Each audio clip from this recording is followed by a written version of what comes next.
FPRRD sumulat sa ICC para payagan si dating Executive Secretary Salvador Mijaldea na tumayo bilang kanyang abogado. Sudan sa ulat ni Jeric Pasilyao. Ngayong araw na ang nakatakdang unang pagharap ni dating Pangulong Rodrigo Duterte sa mga hukom ng International Criminal Court. Pinili ni Duterte si dating Executive Secretary Salvador Mijaldea na nasa dahig din ngayon para tumayong abogado niya.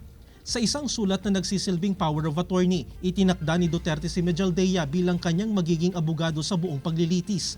Sa isa pang dokumento, hiniling din ni Duterte na si Mijaldea ang maging counsel sa initial appearance hearing ngayong Biyernes. Batay naman sa iba pang dokumento na inilabas ng ICC, hiningi rin ni Duterte ang tulong ng Office of Public Counsel for the Defense nang bisitahin siya ng mga kinatawan ng registry ng ICC.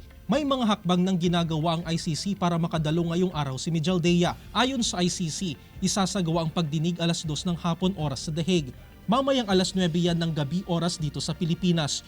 Doon i-verify ng pre-trial judges ang pagkakakilanlan ni Duterte bilang akusado. Tutukuyin din ang lingwaheng gagamitin sa paglilitis. Ipapaalam kay Duterte ang kaso na kanyang kinakaharap, pati ang kanyang mga karapatan sa ilalim ng ICC Rome Statute.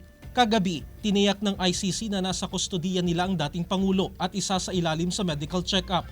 Standard practice nila ang pag-aalaga sa kalusugan at kalagayan ng mga akusado. Jeric Pasilyao, 1 North Central, Luzon.